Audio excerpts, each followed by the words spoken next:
At 0923 hours on June 14, 2025, the USS Princeton was conducting another routine freedom of navigation patrol in the South China Sea when her spy radar painted something that would nearly start World War II.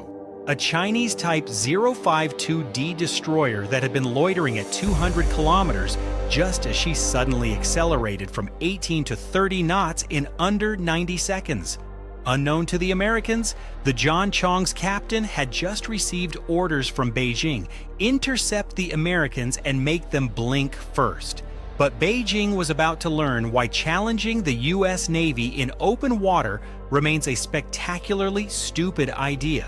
The Nimitz carrier strike group you see here had been doing what American sailors have done best for 75 years, keeping the world's most important sea lanes open so Chinese factories could sell their cheap electronics to Best Buy. They were 180 nautical miles from the nearest Chinese territory in international waters where $3.4 trillion in annual trade flows like clockwork. The strike group's mission was textbook freedom of navigation. Predictable course, transparent intentions, and the kind of professional conduct that separates real navies from floating militia. At 0926, the target classification was complete. The radar operators had positively identified a Type 052D destroyer of the Chinese Navy with a threat assessment of moderate to high. Inside the Princeton's Combat Information Center, the tactical action officer watched the Chinese destroyer's vector with the calm that comes from having 122 vertical launch cells loaded with enough firepower to turn any Chinese ship into fish food. The spy radar, the world's most advanced naval sensor, painted a picture so clear you could point out every detail of the enemy ship. At the Chinese destroyer's current speed, he'd reach weapons engagement range in exactly 17 minutes. The math was simple but terrifying for the Chinese. Her YJ-18 anti-ship missiles could cover the remaining distance in under 4 minutes once launched, but the Princeton's SM-6s in surface mode could reach about 240 nautical miles and swat them like flies. At 0929, the captain wanted to know the probable intent of the Chinese ship. The answer was obvious. At current speed and heading, she'd be within weapons release range in 14 minutes. The recommendation was to go to general quarters, but the captain's response was pure American confidence.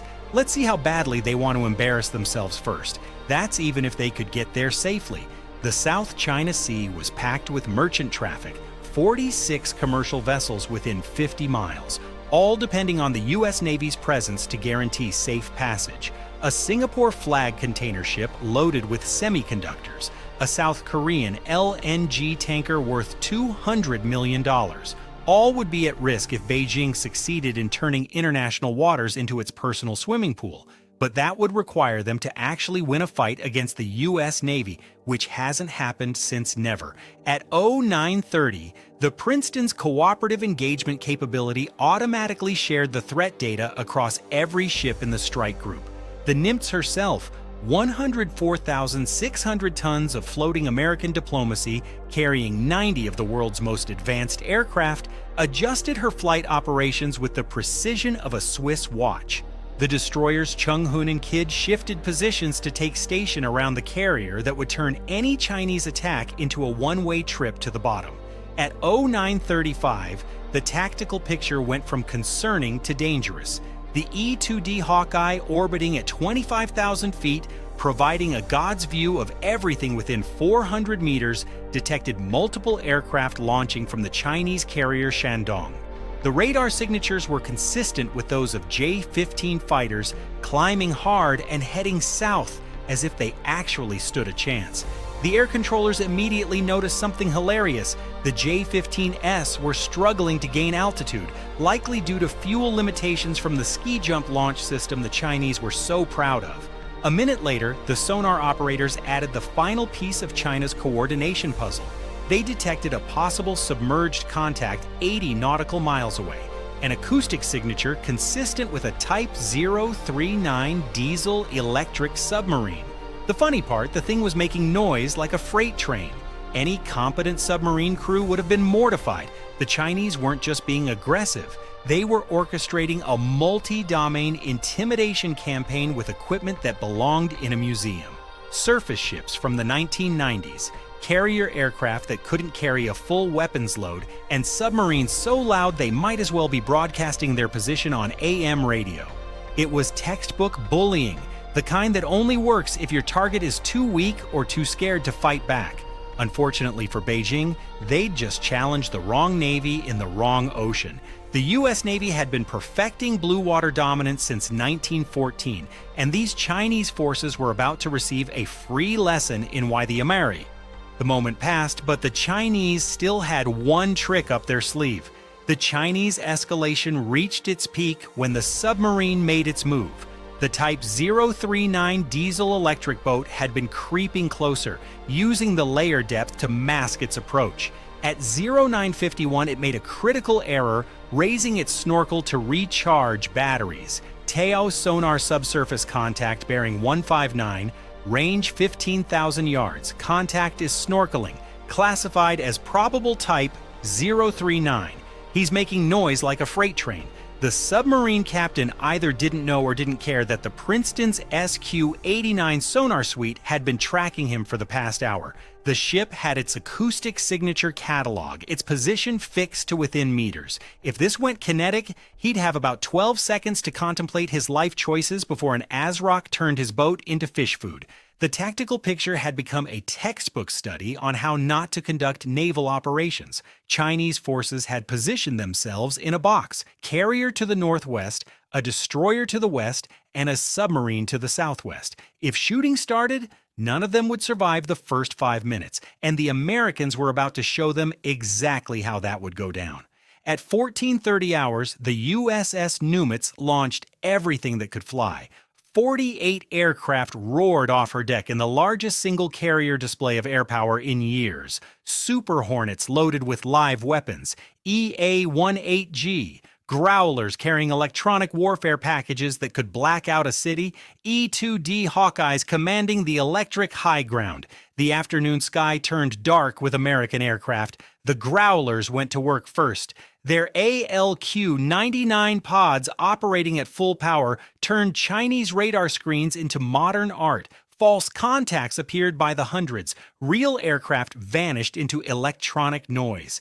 The Shandong's air defense picture looked like someone had thrown paint at the screens. Chinese controllers couldn't distinguish real threats from ghosts. Everything was a threat. Then came the submarine, a Virginia-class attack submarine that had been shadowing the Chinese formation for 8 days. Silent, invisible, patient. At 15:47, she surfaced 6 nautical miles from the Shandong, close enough for Chinese lookouts to see her black hole with their Mark I eyeballs. The psychological impact was devastating. 8 days of undetected operations, their entire anti-submarine screen, helicopters, sonobuoys, and hull-mounted sonar had failed to detect the 7,900-ton American submarine. If this had been war, their carrier would already be toast. The sub's commanding officer ordered an emergency surface purely for effect. The submarine burst from the water like a breaching whale, water cascading off her hull in the afternoon sun. Photographers on the Chinese ships would have perfect shots of American dominance. After about 90 seconds, enough time to be seen, photographed, and reported, she slid back beneath the waves. The message was clear: we own the undersea domain. Back in the air, American fighters demonstrated ACM, air combat maneuvering, at the expense of increasingly desperate Chinese fighters. The J-15S, already low on fuel from their ski jump launches and hard climb to altitude, found themselves unable to match the Americans turn for turn. Each engagement ended the same way: American fighters in firing position, Chinese fighters defensive, and burning precious fuel. One by one, the Chinese fighters peeled off, heading back to the Shandong with near-empty tanks. Their combat endurance had been exhausted in fruitless attempts to match American capabilities. They landed with emergency fuel. Some probably saw the bingo light they'd only seen in simulators before. By 1623, the Shandong's carrier strike group began its withdrawal. Official Chinese communications spoke of completing scheduled exercises, but everyone knew the truth. They'd come to demonstrate Chinese naval power, to intimidate lawful navigation, to claim waters that didn't belong to them. Instead, they'd received a lesson in why the South China Sea is America's 6th Great Lake. Bye for now.